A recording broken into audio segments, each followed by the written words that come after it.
El aroma a lavanda y romero flotaba en la sala del spa de lujo. Un aroma diseñado para calmar los nervios, pero que hoy no lograba penetrar la coraza de mi mente. Yacía allí, con los ojos entrecerrados, intentando encontrar un resquicio de paz tras una larga racha compaginando la dirección de la empresa y las cargas familiares. Pero el agotamiento parecía haberse infiltrado en cada fibra de mi ser. El teléfono, sobre la mesa de mármol junto a la camilla, vibró de repente, rompiendo el silencio. Un sonido seco contra la piedra fría, como un mal presagio. Lo cogí con desgana. La pantalla iluminada mostraba un mensaje de Sofía, mi encantadora cuñada, en el grupo de WhatsApp Familia Unida. Era un mensaje reenviado del grupo de su clase de baile de salón, acompañado de un emoticono de una cara sonriendo con complicidad. Arrugué el ceño y mi dedo, sin dudar un segundo, pulsó el botón de reproducir el audio. La música estridente de un pasodoble llenó el aire, mezclada con las risas y el parloteo de un grupo de señoras. Y entre aquel caos sonoro, la voz de mi suegra, Dolores, se alzó, chillona, por encima de todas las demás. Esa voz aguda tan característica que llevaba escuchando 5 años. La misma que usaba para dar órdenes a la asistenta, o para regañarme porque la sopa estaba sosa. Hablaba con un tono de autosuficiencia y desdén. «Ay, por favor, no hagáis caso a lo que dicen, que si mi nuera Carmen es brillante, que si es una mujer de negocios formidable, os digo la verdad. Lo que más me arrepiento en esta vida es de haber dejado que mi Javier se casara con ella». Escuché a sus amigas cotillear, sorprendidas. «Pero Lola, si es directora general y gana dinero a espuertas, ¿de qué te quejas?» Dolores soltó una carcajada que retumbó, metálica, a través del altavoz del móvil. ¿El dinero que gana ella? ¡Ja! Todo es gracias a la buena estrella y a los contactos de mi hijo, os lo aseguro. ¿Qué va a saber una mujer como ella del mundo de los negocios? Es una mujer tan seca como un esparto. Y encima, ni siquiera es capaz de darme un nieto. 5 años casados y su vientre sigue más plano que una tabla. ¿De qué sirve tener un chalet en Pozuelo si no hay un heredero que continúe el apellido? No sirve para nada. Cada palabra era una aguja clavándose en mi corazón. No porque nunca la hubiera oído insinuar cosas parecidas, sino por la humillación pública, por pisotear mi honor delante de desconocidas. Pero lo que me heló la sangre no fueron las palabras de Dolores. Fue desplazarme hacia abajo y ver la lista de personas que habían visto el mensaje en el grupo de baile. Mi marido, Javier, estaba en ese grupo. Había visto el mensaje, había escuchado a su madre insultar a su mujer delante de decenas de extraños, pero no hubo ni una palabra de defensa, ni un mensaje de protesta. En su lugar, había reaccionado con un emoji de una cara llorando de risa al audio de su madre. Una complicidad tan cruel y cobarde que me provocó náuseas. Resulta que el hombre al que llamaba mi marido, el que siempre decía amarme y agradecer mis sacrificios, era quien aplaudía desde la sombra este desprecio. No grité. No rompí el teléfono como suelen hacer las mujeres heridas en las películas. Solo sentí un vacío inmenso en el pecho. Un frío glacial que se extendió desde la punta de mis dedos hasta el corazón. Me incorporé y me miré en el espejo. Mi rostro seguía siendo atractivo, mis rasgos afilados, pero en mi mirada ya no había ni rastro de la sumisión y la paciencia del día anterior. Respiré hondo. El aroma a lavanda se había vuelto insoportablemente intenso. Cogí el teléfono, pero no para llamar a Javier y pedirle explicaciones, sino para escribirle a mi asistente personal. Mis dedos volaron sobre la pantalla, redactando un mensaje breve pero con el peso de una tonelada. Marcos, revisa todas las facturas de las tarjetas de crédito adicionales de la señora Dolores y los gastos de Javier de los últimos 6 meses. Quiero un informe detallado mañana a primera hora. Salí del spa. Una llovizna fina caía sobre Madrid al atardecer. Las gotas resbalaban por el cristal del coche, borrosas como lágrimas. De repente, me di cuenta de que durante años había utilizado mi amabilidad y mi generosidad para alimentar a una panda de parásitos. Y ahora que la máscara de familia feliz había sido arrancada, era hora de actuar. A la mañana siguiente, llegué a la oficina en el Paseo de la Castellana antes que nadie. El espacio estaba en silencio, solo roto por el tecleo seco de mi ordenador. El informe financiero que Marcos me había enviado reposaba sobre mi mesa. Los números rojos danzaban ante mis ojos, como si se burlaran de mi estupidez. Cientos de miles de euros desviados cada año a los bolsillos de la familia de mi marido bajo conceptos como gastos familiares o regalos para clientes, pero que en realidad servían para financiar la vanidad de mi suegra y las juergas interminables de Javier. Cogí un bolígrafo y firmé con trazo decidido la orden para cancelar la transferencia automática, cortando de raíz la asignación mensual de 2.500 euros que le daba a Dolores. Al mismo tiempo, bloqueé todas las tarjetas de crédito adicionales con límite alto que usaba mi cuñada Sofía. Llamé a la directora de Recursos Humanos. Con voz glacial le di instrucciones. Congela todas las cuentas de gastos del subdirector Javier. Exige una justificación para cada una de las facturas. Esa tarde, mientras revisaba los documentos de un proyecto, el teléfono de mi escritorio comenzó a sonar insistentemente. La pantalla mostraba el nombre Antonio, mi suegro. Esbocé una sonrisa amarga. Aquel hombre siempre interpretaba el papel del sensato, del mediador de la familia, pero en realidad era quien disfrutaba más plácidamente de la opulencia que yo proporcionaba. ¡Descolgué! La voz de Antonio sonó, con su habitual tono grave y moralista. Carmen, hija, ¿qué tal estás? Tu madre ya es mayor, tiene sus manías. Ayer dijo cosas sin pensar en un sitio público. No te lo tomes a mal, mujer. Hizo una pausa, y luego, con suavidad, fue directo al grano. Por cierto, este mes no he visto el ingreso de los gastos. Tu madre estaba pensando en dar la señal para un sillón de masaje japonés que le viene muy bien para su lumbago. A ver si puedes mirarlo y lo solucionas pronto, ¿vale? Me recliné en el sillón, mirando por el ventanal el ajetreo de coches y gente allá abajo. Ah, sí, suegro. Hoy el sistema informático del banco está en mantenimiento. Seguramente será un fallo de la red, respondí con dulzura. Lo revisaré más tarde, no se preocupe. Colgué antes de que pudiera decir nada más. La falsedad en sus palabras me resultaba más repugnante que los insultos directos. Pero esa paz artificial no duró mucho. 15 minutos después, el teléfono volvió a sonar con estridencia. Esta vez era Dolores. Apenas descolgué. Su grito agudo me taladró el tímpano. Carmen, ¿piensas montar un circo en esta familia? ¿Por qué no funciona la tarjeta de Sofía? ¿Sabes que mi hija está en la caja de El Corte Inglés y los dependientes la miran como si fuera una ladrona? Quieres humillarnos, ¿verdad? Aparté el teléfono un instante, esperando a que descargara su furia, y luego me lo volví a acercar al oído. Mi voz sonó sorprendentemente tranquila, como un lago en calma antes de la tormenta. Suegra, dije, pronunciando cada sílaba con lentitud. He oído que lo que más lamenta en su vida es que Javier se casara conmigo porque no estoy a la altura de su familia. He estado pensándolo toda la noche y creo que tiene usted toda la razón. Al otro lado de la línea se hizo el silencio. Quizás no esperaba que yo lo admitiera tan rápido, pero no le di tiempo a reaccionar.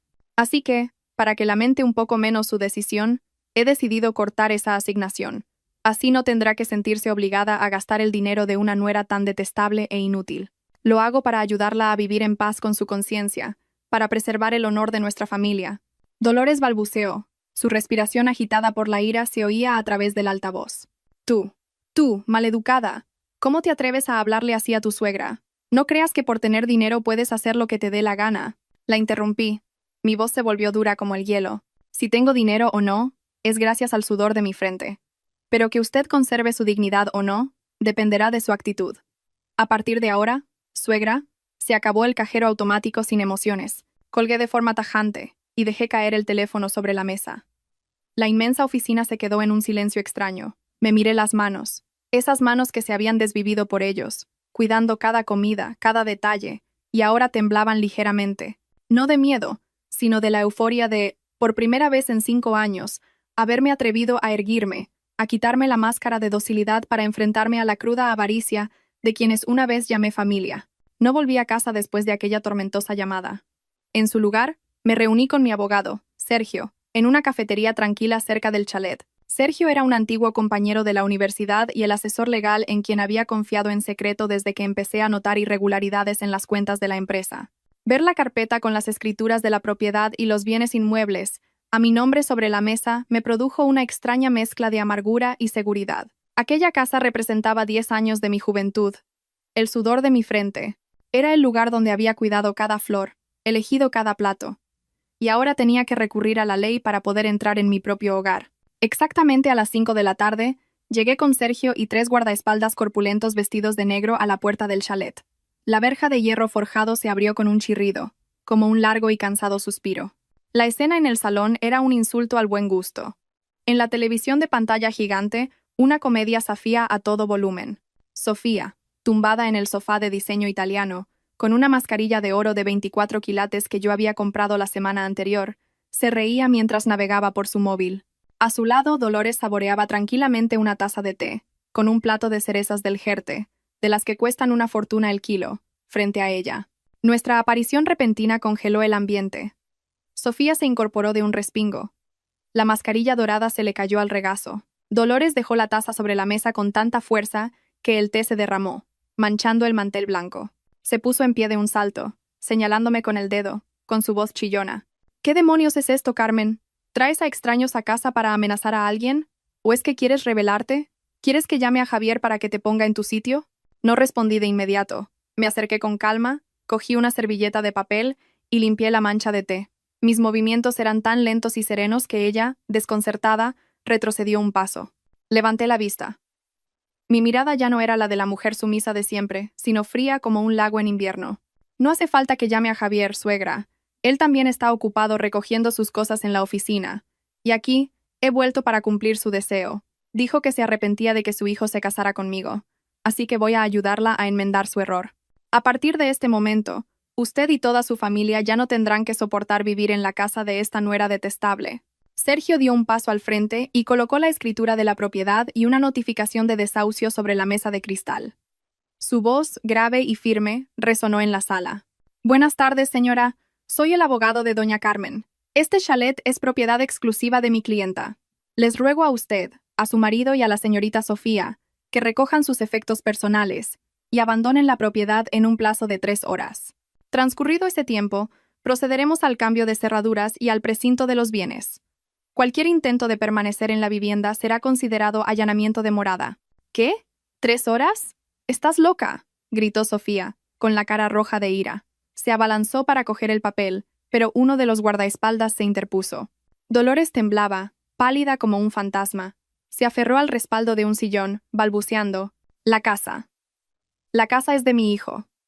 Tú eres su mujer. Los bienes son gananciales. No tienes derecho.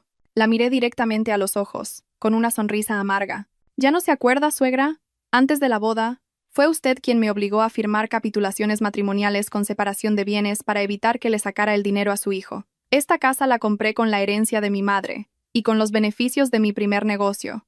Javier no ha puesto ni un solo ladrillo. La cuenta atrás de 3 horas ha comenzado.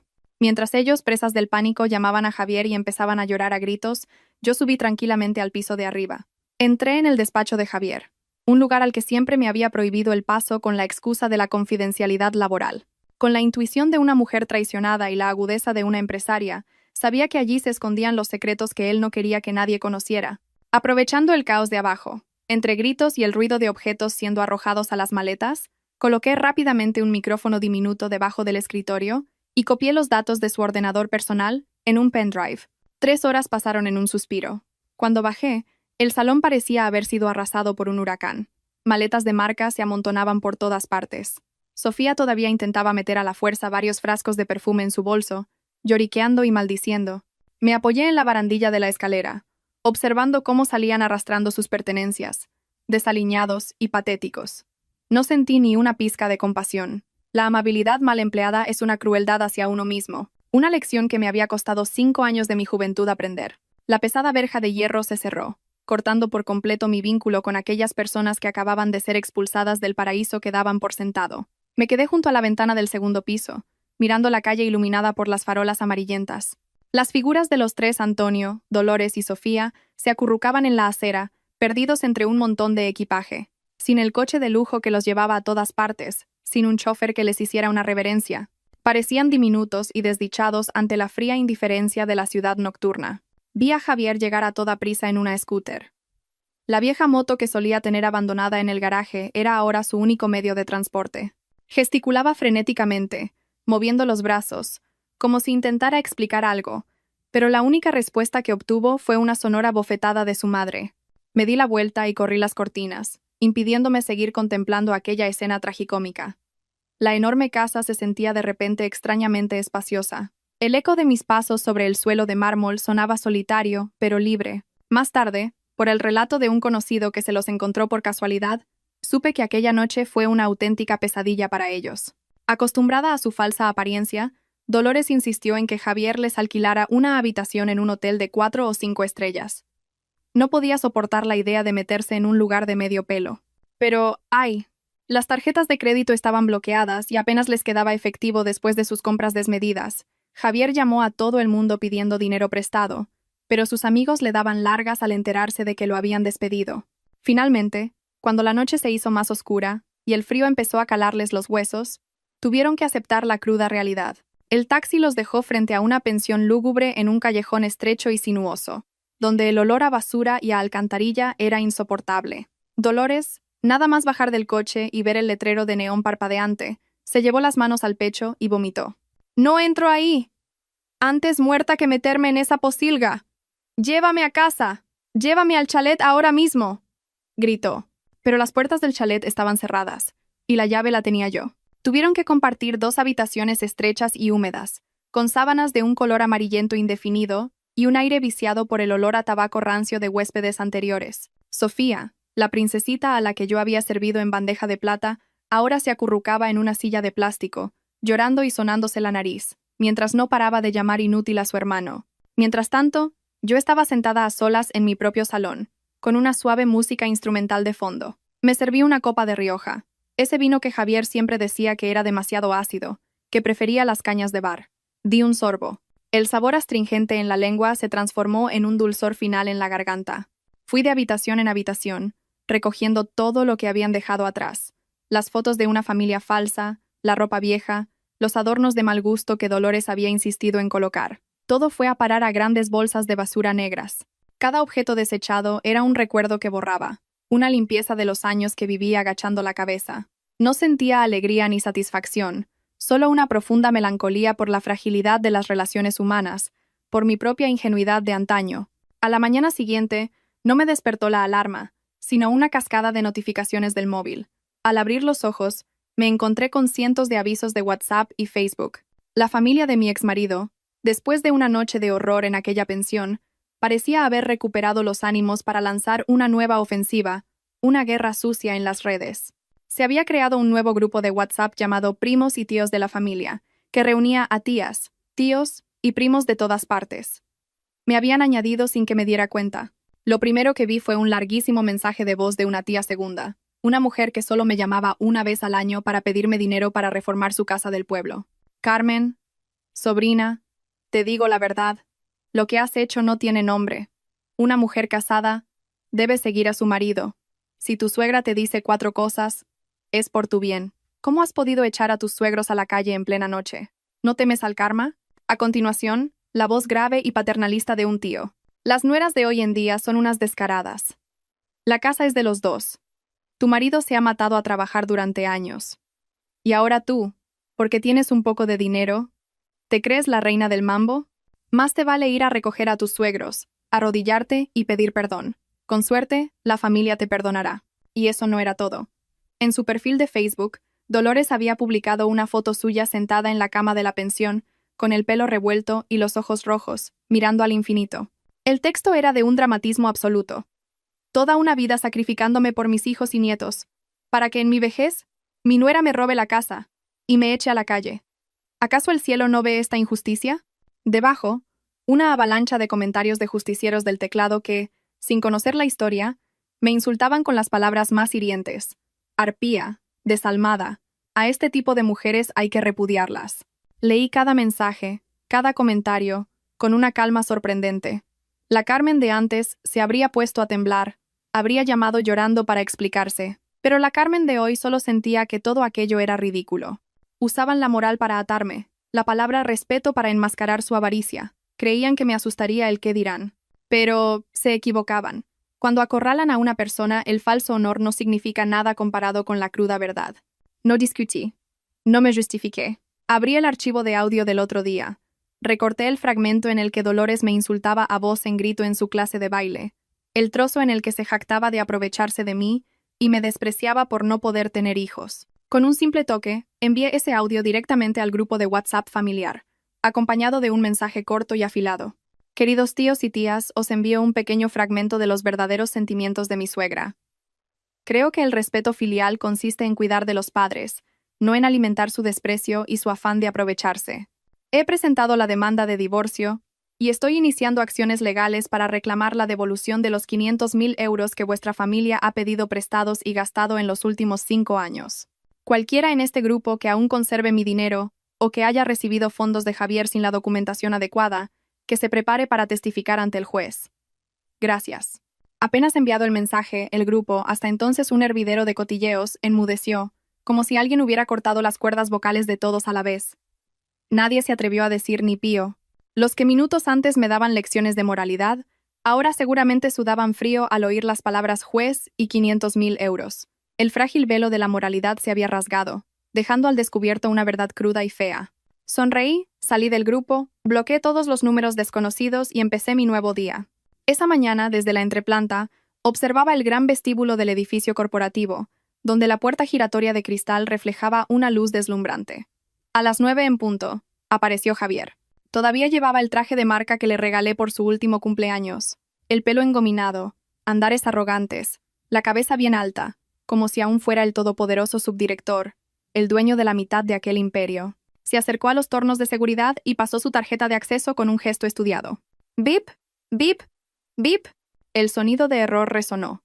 Una luz roja parpadeó insistentemente. Frunció el ceño. Volvió a pasarla, con más fuerza. A la tercera, su expresión pasó de la sorpresa a la irritación. Golpeó la tarjeta contra el lector y se giró para gritarle al guardia de seguridad. «Oiga, ¿esta máquina está estropeada o qué? Ábrame la puerta. Ahora mismo». El guardia, un hombre mayor al que Javier nunca se había dignado a mirar, se interpuso en su camino, con voz tranquila pero firme. «Lo siento, señor Javier. Su tarjeta fue desactivada ayer por la tarde. Ya no tiene autorización para acceder a estas instalaciones». «¿Qué dis?», rugió Javier, con la cara congestionada y las venas del cuello marcadas. «Soy el subdirector. Soy el marido de la directora general. ¿Quiere que lo despida aquí y ahora mismo? Abra la puerta». Su grito resonó en todo el vestíbulo, atrayendo la atención de decenas de empleados y clientes. Todas las miradas se clavaron en él, ya no con el temor de antes, sino con una mezcla de curiosidad, morbo y murmullos de burla. Ajusté la solapa de mi chaqueta y bajé lentamente la escalera. El taconeo de mis zapatos sobre el mármol sonaba regular y frío.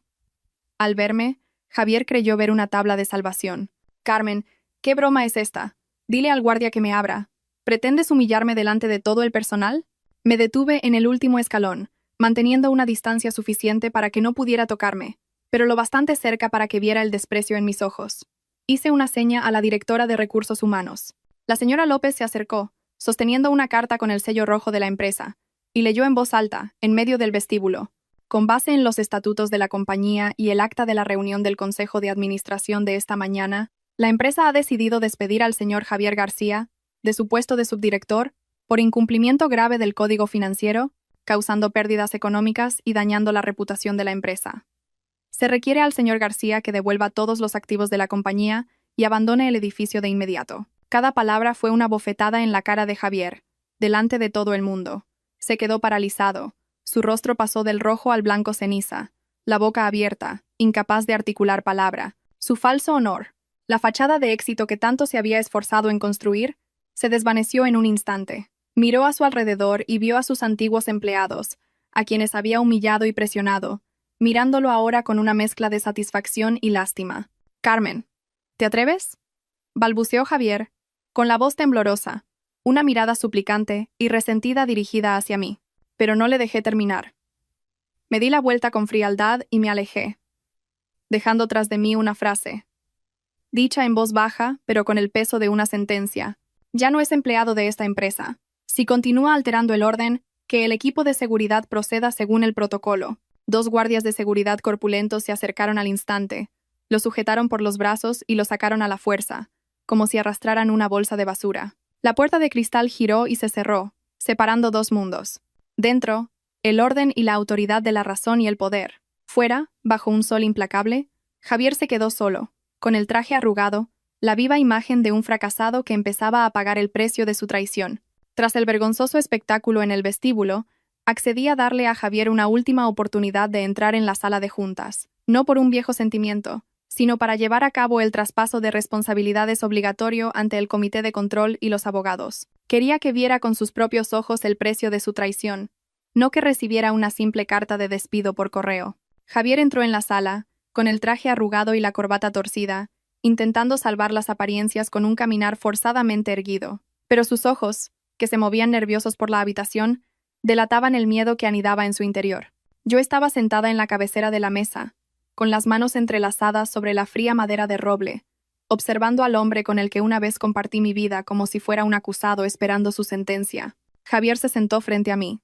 Antes de que pudiera abrir la boca para protestar o justificarse, Deslicé una gruesa carpeta hacia él. El sonido seco del cartón contra la mesa resonó como el martillo de un juez, rompiendo el silencio opresivo. Esto no es la carta de despido, Javier, dije, con una voz lenta y desprovista de emoción.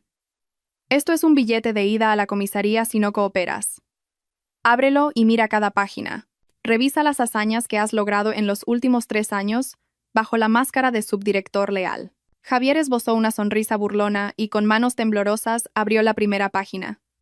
Pero la sonrisa se borró al instante, reemplazada por un horror absoluto. Lo que vio fue un extracto detallado de las transferencias de enormes sumas de dinero a la cuenta de una constructora fantasma a nombre de su primo. Contratos para reformas de oficinas y mejoras de naves industriales con precios que triplicaban los del mercado. Facturas falsas de comidas con clientes en restaurantes de lujo que, en realidad, eran fondos desviados a locales de ocio nocturno. Empresas pantalla, desvío de fondos, facturas infladas. ¿Creías que podías engañar al departamento de contabilidad con un par de firmas? Lo miré fijamente, con una mirada afilada como un bisturí. La cantidad malversada se estima, inicialmente, en unos 700.000 euros. Esa cifra es suficiente para que pases de 10 a 15 años en la cárcel por apropiación indebida, Javier. Su rostro pasó de un rojo intenso a un gris ceniciento. Gotas de sudor frío, del tamaño de perlas, le brotaron en la frente. Pasó las siguientes páginas con manos tan temblorosas que la carpeta se le cayó al suelo. Los papeles volaron por todas partes. Vio las fotos tomadas en secreto en las que aceptaba sobres de subcontratistas. Vio las transcripciones de mensajes de WhatsApp donde daba instrucciones para amañar licitaciones. Todo estaba en mis manos, tan claro y nítido que era imposible de negar. Carmen, ¿me has estado investigando? Tartamudeó, su voz rota, sin rastro de la arrogancia de antes. Eres mi mujer. ¿Cómo has podido?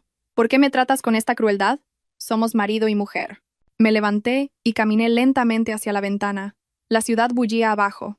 Sentí una punzada de amargura. Había confiado en él ciegamente, pensando que mi generosidad podría aplacar su codicia. Pero me equivoqué.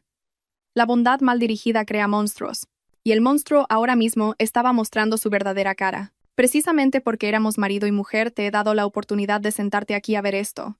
En lugar de enviarlo directamente a la policía, esta mañana me volví para mirarlo con lástima. Tienes 30 días para devolver los 700.000 euros y reparar los daños. Si no, no me culpes por no tener en cuenta nuestro pasado. Ya conoces mi carácter. Cuando me aferro a algo, no suelto a quien me ha traicionado. El aire en la sala era irrespirable. Al darse cuenta de que su carrera estaba acabada y que la puerta de la cárcel se abría ante él, el ego arrogante de aquel hombre se derrumbó por completo. Se levantó de la silla y se arrodilló a mis pies, intentando agarrar el bajo de mi falda. Retrocedí, esquivándolo como si fuera algo sucio. «Carmen, por favor, me equivoqué». «Sé que me equivoqué», gritó, con la cara cubierta de lágrimas y mocos, en un estado tan patético que daba escalofríos. Fue una tentación. Me dejé llevar por malas compañías. Perdóname esta vez. Para ti, 700.000 euros no son nada, pero para mí es la vida entera. ¿De verdad quieres ver al hombre que fue tu marido en la cárcel? Mis padres son mayores. ¿Cómo sobrevivirán si se enteran de esto? Miré su cabeza inclinada, escuchando sus súplicas, pero mi corazón no sintió nada. Mencionaba a sus padres, nuestro matrimonio, pero ni una palabra de arrepentimiento por el daño que me había causado. Para él, yo solo era un salvavidas, una mina de oro a la que recurrir en tiempos de crisis. Dices que lo hiciste por tu familia, que me quieres. Solté una risa amarga. Volví a mi escritorio, saqué otro sobre marrón y se lo tiré a la cara. Entonces, explícame esto. ¿A dónde fue a parar el dinero que robaste de la empresa? ¿Lo usaste para construir nuestro hogar? ¿O para construirle un hogar a otra? Javier levantó la cabeza de golpe, con los ojos desorbitados de pánico. Recogió el sobre del suelo, temblando, y sacó las fotos. En ellas aparecía él, sosteniendo en brazos a un niño de unos 3 años. A su lado, una mujer joven y atractiva. Los tres sonreían felices frente a una casa nueva en un pueblo de provincia. Ese era su mayor secreto. El golpe de gracia que había guardado para el final. Tú decías que yo no podía tener hijos. Tu madre iba pregonando por ahí que yo era una inútil, que iba a extinguir vuestro linaje. Mi voz tembló, conteniendo la ira. Pero, ¿cuál es la realidad? ¿Que tenías un hijo secreto desde hace 3 años? Usaste el dinero que me robaste, el sudor de mi frente, para mantener a tu amante y a tu hijo, para comprarles una casa y un coche. Y mientras, en casa, interpretabas el papel del marido desdichado, atormentándome por no poder darte un heredero. Javier, ¿acaso te queda algo de humanidad? La verdad, desnuda y cruda, quedó expuesta bajo la fría luz de la sala. Javier se quedó boquiabierto, sin poder decir nada, con el rostro pálido. Se dio cuenta de que su mujer, a la que siempre había subestimado y considerado ingenua, lo sabía todo. Mi silencio durante todo este tiempo no había sido estupidez, sino la calma que precede a la tormenta. Y ahora, la tormenta lo estaba arrasando todo. ¿Desde cuándo lo sabes?, susurró, con la voz quebrada. Desde que empezaste a cambiar la contraseña del móvil, desde que tus viajes de trabajo de fin de semana se hicieron más frecuentes, respondí, mirándolo con desprecio. Esperé a que confesaras, a que recapacitaras. Pero no, tú y tu madre os volvisteis cada vez más descarados. Confundisteis mi generosidad con debilidad, mi amabilidad con una obligación. Se acabó, Javier. Lárgate, vuelve a ese nido que has construido con dinero robado. Pulsé el botón del interfono y ordené a seguridad que subiera a la sala. Los dos guardias entraron y, sin necesidad de más instrucciones, levantaron a Javier. Él se resistió, desesperado, gritando mi nombre, suplicando una segunda oportunidad, pero sus gritos se fueron apagando hasta desaparecer tras la pesada puerta de madera. 3 días después del terremoto en la empresa, mi vida parecía haber vuelto a la normalidad, al menos en apariencia. Me sumergí en el trabajo para olvidar el vacío, pero las heridas seguían doliendo en la soledad de la noche. Seguía teniendo bloqueados los números de Javier y sus molestos parientes, pero sabía que no se rendirían tan fácilmente. Al mediodía, mientras revisaba un nuevo proyecto, sonó el teléfono. Era un número desconocido, pero el prefijo era de una cabina telefónica cercana a la pensión donde sabía que se alojaban. Dudé un momento y descolgué. Mi instinto me decía que se avecinaba un nuevo acto de su teatro. Carmen, hija, ¿estás bien? La voz de Dolores sonó, no con su habitual tono agudo, sino con una dulzura tan falsa que parecía empalagosa. Soy yo, tu madre. Llevo días sin dormir, pensando en lo nuestro. Sé que me equivoqué. Soy una vieja chocha. Hablo sin pensar y te hice daño. ¿Me perdonas, hija? Escuché en silencio. Esa disculpa sonaba a guión de telenovela barata, de las que ella solía ver. Sabía que detrás de esas palabras había un pero enorme, una petición económica, y no tardó en llegar. Sé que estás enfadada. Y con razón continuó. Su voz se quebró en un sollozo. Pero, hija, los problemas de los mayores pueden esperar, pero tu padre no. Estos días, durmiendo en esa cama tan dura de la pensión, le ha vuelto el dolor de espalda. Se pasa la noche quejándose. A ver si puedes transferirme unos 500 euros. Bueno, con 300 también me apaño. Para llevarlo al médico y comprarle medicinas y algo de comida buena. Por los años que hemos sido familia, ¿no? ¿Vas a dejar que tu suegro sufra así? Solté una carcajada, un sonido seco que hizo que ella se callara al otro lado. 500 euros, 300 euros. Las cifras salían de su boca con una ligereza pasmosa. Acababan de echarlos de casa, su hijo estaba a punto de ir a la cárcel, y ella, desde una pensión de mala muerte, se atrevía a pedir dinero para comida buena y para curar un dolor de espalda que yo sabía que era simplemente porque no estaba acostumbrada a un colchón de espuma. Suegra, dije, con voz tranquila pero cortante. Tiene razón, la familia es algo muy valioso. Pero la nuestra usted la vendió muy barata hace tiempo. Si a mi suegro le duele la espalda, que Javier lo lleve a un hospital público, que para eso está la seguridad social.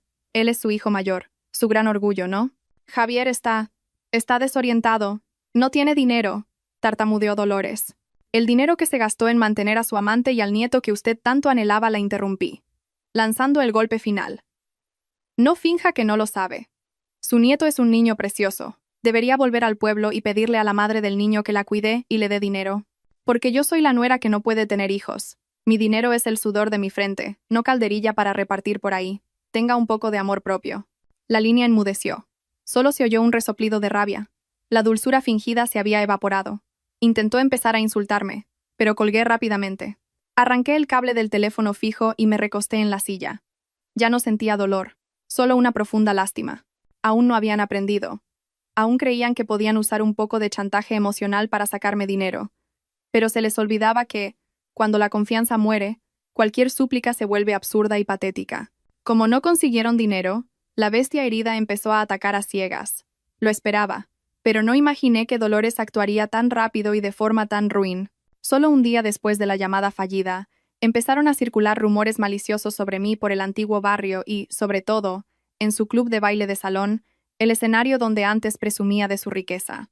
Una vecina amable me escribió: Carmen, tu suegra la está liando en el centro cívico. Va llorando y diciendo a todo el mundo que tienes un amante, que le has robado sus bienes y que has echado a tus suegros ancianos a la calle para meter a otro hombre en casa. La gente no para de cotillear. Deberías hacer algo. Esbocé una sonrisa. Sabía que el punto débil de una mujer es su reputación, y quería usar la opinión pública para hundirme y forzarme a ceder. Creía que me asustaría, que la vergüenza me haría ir corriendo con dinero para callarla, pero se equivocaba. Yo ya no era la mujer débil que lloraba en silencio. Era una empresaria, y en los negocios, cuando el rival juega sucio, hay que contraatacar con un golpe mortal. No corrí allí a discutir como una verdulera. Eso solo me habría rebajado a su nivel. En su lugar, llamé a Marcos, mi eficiente asistente. Marcos, contacta con la agencia de detectives privados con la que trabajamos la última vez.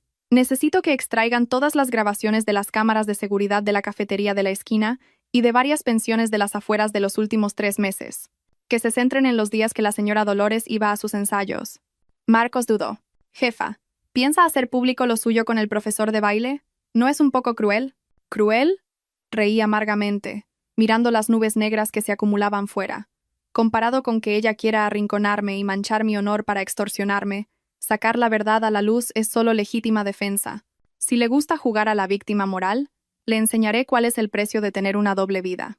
La verdad es que yo ya tenía pruebas de que Dolores usaba el dinero que yo le daba para mantener a un profesor de baile que podría ser su hijo. Facturas de ropa, transferencias secretas e incluso vídeos de ella acariciando al joven en una cafetería discreta. Pensaba guardármelo para mantener un mínimo de dignidad para mi suegro. Pero si ellos no respetaban mi honor, yo no tenía por qué proteger su podrida fachada. Revisé los vídeos que me enviaron los detectives. En ellos, Dolores coqueteaba con el joven profesor, criticando a su marido por ser un viejo inútil y a mí por ser una rata tacaña. No sabía que esos momentos de felicidad clandestina se convertirían ahora en la sentencia de muerte de su preciada reputación. La tormenta de opinión que ella había desatado se dirigía hacia mí, pero yo sabía que mañana, cuando estas pruebas salieran a la luz en el momento y lugar adecuados, el viento cambiaría de dirección. No opté por una confrontación pública. Sabía que, cuando la emoción se impone a la razón, la gente tiende a ponerse del lado del que parece más débil. En lugar de eso, me senté en mi despacho, mirando la pantalla del ordenador que mostraba el grupo de WhatsApp del club de baile, donde mi suegra había sido la estrella. Yo no estaba en ese grupo, pero Marcos había infiltrado un perfil falso hacía tiempo. A las 10 de la mañana, durante el descanso en que las señoras se reunían para cotillar, una cuenta desconocida envió un audio de 5 minutos al grupo. Sin introducción, sin comentarios, solo el archivo de sonido. Era una grabación de una conversación de Dolores con sus amigas más íntimas, donde se despachaba a gusto contra las mismas mujeres del club, llamándolas nuevas ricas paletas y viejas amargadas y envidiosas. La voz de Dolores se oía perfectamente. Esa Blanca baila como un pato mareado y se cree un cisne. Y la otra, Pilar, con el vestido de lentejuelas que dice que es de diseño. Pero si se ve a la legua que es del mercadillo, y se atreve a compararse con el que me compró mi nuera, que costó un dineral. Ese grupo solo me sirve para pasar el rato, pero no tienen mi clase. Justo después, indiqué a Marcos que enviara un documento legal, redactado por mis abogados, dirigido a la junta directiva del club. El texto advertía de que la señora Dolores estaba utilizando el nombre del club para difundir información falsa y calumniarme, y adjuntaba pruebas de sus deudas y de posibles intentos de estafa a otros miembros. El efecto fue explosivo. El teléfono que usábamos para monitorizar el grupo no paraba de vibrar. Los mensajes se sucedían, llenos de indignación. Blanca, su supuesta mejor amiga, fue la primera en saltar. O sea que nos considera unas paletas. Y yo que pensaba organizar una colecta para ayudarla. Luego, una avalancha de acusaciones. Que si Dolores pedía dinero y no lo devolvía. Que si sembraba cizaña entre ellas. La imagen de dama elegante que había construido con mi dinero se hizo añicos. Dolores, ajena a todo, llegó al centro cívico con su mejor vestido de baile, dispuesta a seguir con su papel de víctima para conseguir algo de dinero o, al menos, aliadas. Pero en la puerta, en lugar de sonrisas, se topó con la mirada fría del conserje. Señora Dolores, deténgase. La junta directiva me ha comunicado que ha sido expulsada permanentemente del club por alterar la convivencia. Por favor, váyase. Dolores se quedó de piedra. ¿Qué dice? Soy la estrella del grupo. Quiero ver a Blanca. En ese momento, salieron varias de sus amigas, con miradas cortantes. Blanca le tiró un abanico a los pies. ¿Aún tienes la cara dura de venir por aquí? Lo hemos oído todo. Resulta que eres una estafadora que vive de su nuera. Vete de aquí y no vuelvas a manchar este lugar. Los insultos arreciaron. Dolores se quedó paralizada en medio del círculo de desprecio. Su rostro se puso morado, incapaz de hablar. Su preciado honor, pisoteado. Desde mi coche, aparcado al otro lado de la calle, la vi tambalearse, llevarse una mano al pecho y desplomarse. Se desmayó. Nadie se acercó a ayudarla. La gente simplemente miraba, y algunos incluso grababan con sus móviles. La escena era tan patética que tuve que apartar la vista. Más tarde supe que, cuando llegó la ambulancia, no tenía ni un euro para pagar la fianza de ingreso. Una mujer que se creía una reina, ahora abandonada a la frialdad del mundo. Tras el bochornoso incidente, la familia de mi exmarido se vio sumida en la miseria. El poco dinero que tenían se agotó. Desesperados, recordaron los préstamos que habían hecho a familiares, dinero que en realidad era mío. Javier tuvo que tragarse su orgullo y empezar a reclamar esas deudas. El primero fue su tío, al que le había prestado 20.000 euros para montar un negocio. Antes, lo recibía como a un rey. Hoy, su tío apenas le abrió la puerta. Javier, cuando me diste el dinero dijiste que era una ayuda, que ya te lo devolvería cuando pudiera. Ahora el negocio va fatal. ¿Cómo quieres que te pague? No presiones a tu propio tío, hombre. Pero tío. Pues si tan valiente eres, aprende a controlar a tu mujer en vez de venir a molestar a tu familia, dijo el tío, y le cerró la puerta en las narices. Luego llamó a una tía a la que le había dado dinero para que su hijo emigrara. ¿Qué dices? Pensaba que era un regalo. No me digas que ahora reclamas el dinero que le diste a tu primo. Se lo voy a contar a toda la familia. Y le colgó. Javier se quedó solo, bajo el sol, dándose cuenta de que el respeto que le tenían no era por él, sino por mi dinero. Sin poder, sin dinero, no era nadie. Los préstamos de palabra, las promesas familiares, se convirtieron en una soga a su cuello. Comprendió por primera vez lo que significaba la frase cuando tienes dinero, todos son tus amigos. Cuando no tienes nada, estás solo. Mientras ellos se hundían, yo continué mi propia investigación. Mi intuición me decía que la historia de Javier no acababa con una amante y un desfalco. Había algo más oscuro. Me reuní con Marcos. Su cara era más seria que nunca. Jefa, prepárese. Esto no es solo una amante. He revisado sus movimientos bancarios y he hablado con algunos contactos. Javier es un ludópata, un adicto a las apuestas de fútbol online. Me quedé helada. La ludopatía, ese agujero negro que devora familias. Marcos me mostró los extractos, con transferencias a altas horas de la noche. El dinero que sacó de la empresa. Una pequeña parte fue para la casa de su amante. La mayor parte se la jugó. Acumuló deudas sobre deudas.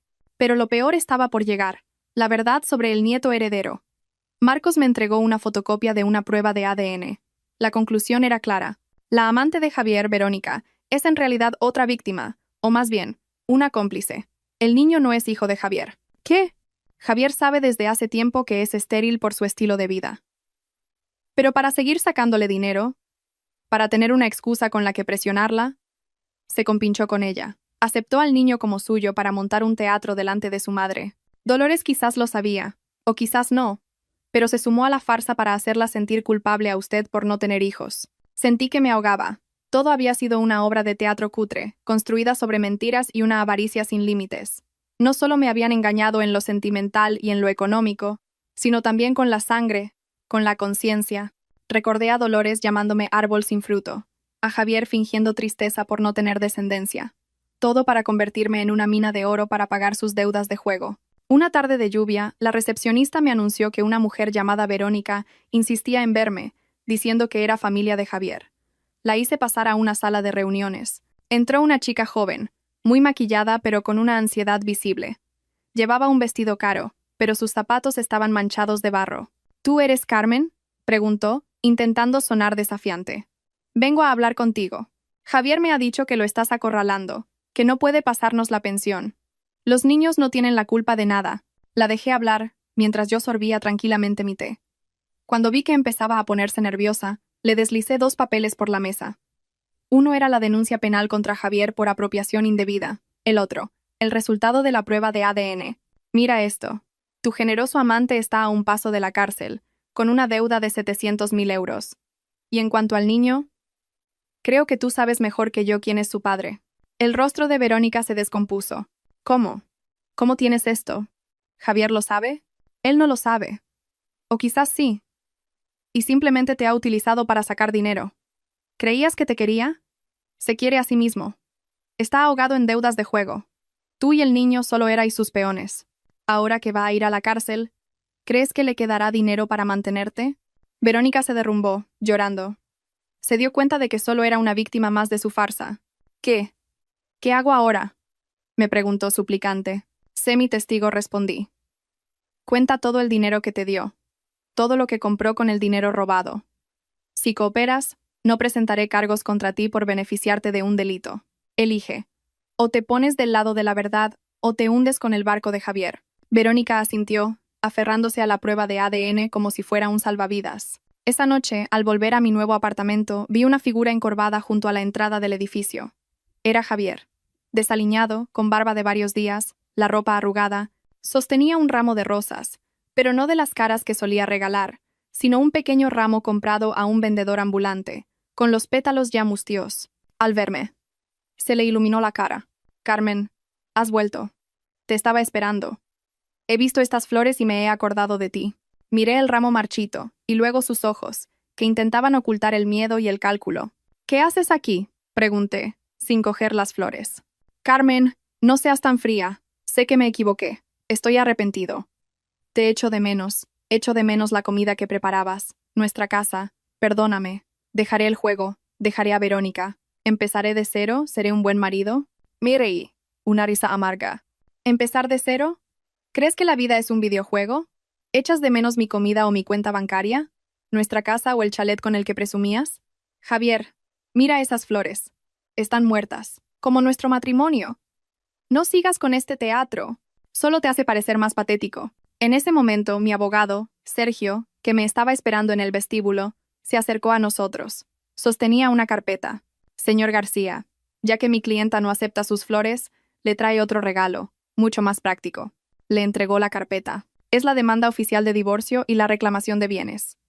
Aquí se detallan todas sus deudas. Primero, los 700.000 euros malversados de la empresa, que ya están en manos de la Fiscalía. Segundo, los 500.000 euros que su familia me ha pedido prestados en los últimos 5 años, con todas las transferencias bancarias como prueba. Javier miraba los papeles como si fueran su sentencia de muerte. Y por último, continuó Sergio, mi clienta exige una compensación por daños morales y perjuicio a su reputación. En total, la cifra que debe afrontar es de aproximadamente 1.2 millones de euros.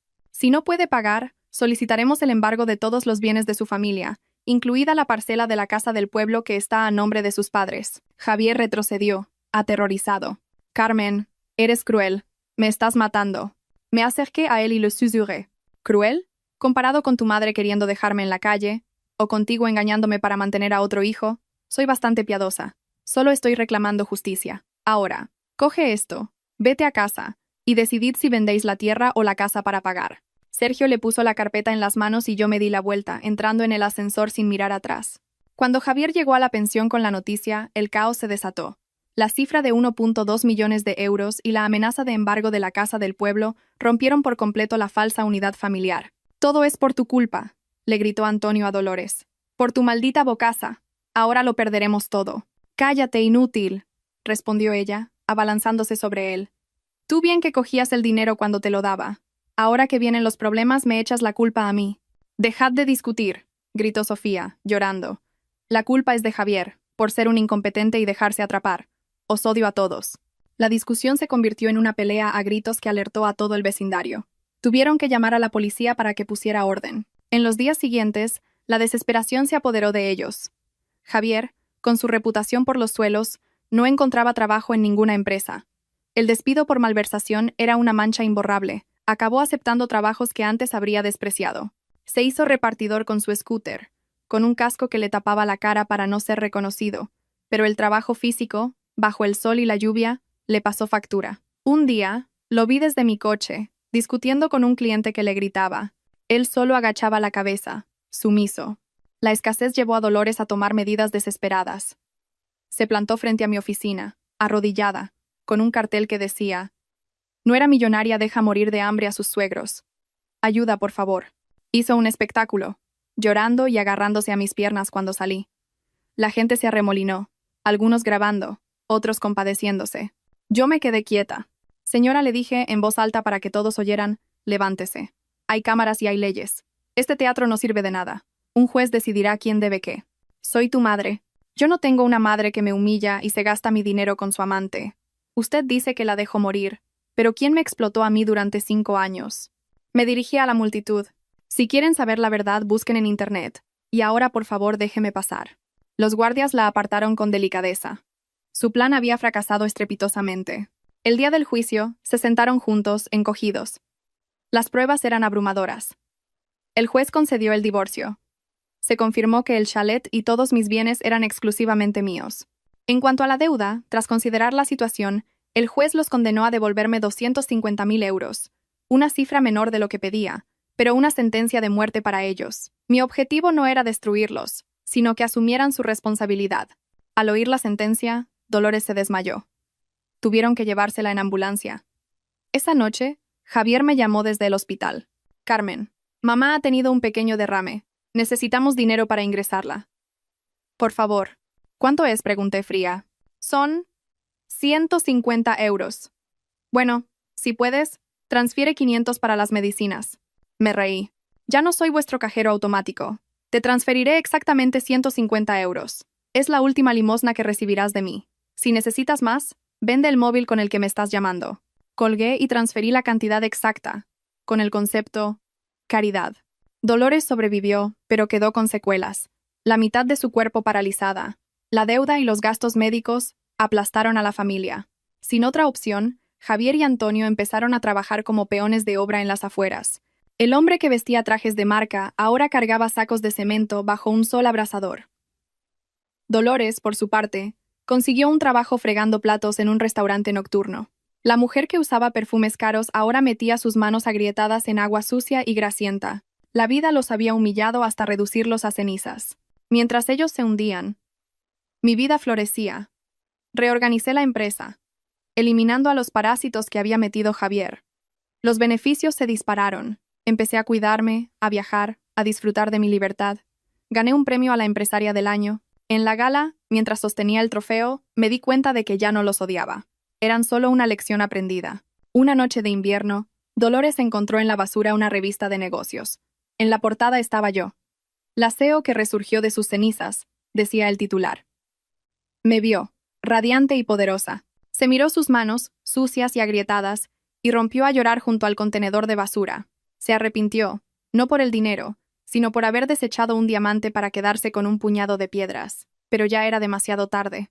Unos meses después, recibí una última llamada. Era Antonio. Carmen, hija, sé que no tenemos derecho, pero nos van a echar del cuarto que alquilamos. Debemos 2 meses. Mamá está enferma. Javier está agotado. Por favor. Solo un techo para no morir de frío este invierno. Lloraba. Un hombre mayor, suplicando. El odio en mí se había disipado, dejando solo una extraña lástima. No quería volver a verlos, pero mi conciencia no me permitía dejarlos en la calle. Está bien, dije. Será la última vez. No os daré dinero. Nunca. Pero no os dejaré morir de frío. Le pedí a Marcos que les alquilara un pequeño piso en un barrio obrero a las afueras, pagando 1 año por adelantado. La condición era clara. Si intentaban contactarme de nuevo, los echaría. Aceptaron, agradecidos y humillados. Les dejó 2 sacos de arroz y una caja de pasta. El precio final para comprar mi paz. El tiempo pasó. Un día, de camino a una nueva fábrica, mi coche pasó por su barrio. Reduje la velocidad, movida por una curiosidad lejana. A través del cristal tintado, los vi. Javier, mucho más delgado y envejecido, empujaba un carro lleno de chatarra. Dolores, sentada en un taburete, vendía unas pocas verduras en la acera. Estaban demacrados, consumidos por el trabajo duro. No me reconocieron. Mi coche de lujo pasó a su lado, como un fantasma de otro mundo.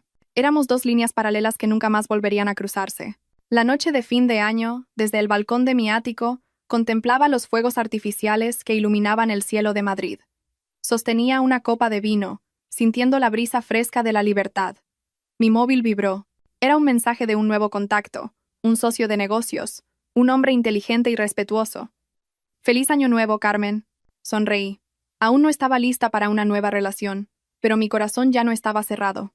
Simplemente descansaba, esperando a alguien que valorara a la mujer que era, no la fortuna que tenía. Levanté mi copa hacia el cielo estrellado. «Feliz año nuevo», Carmen susurré. «Bienvenida de nuevo a ti misma».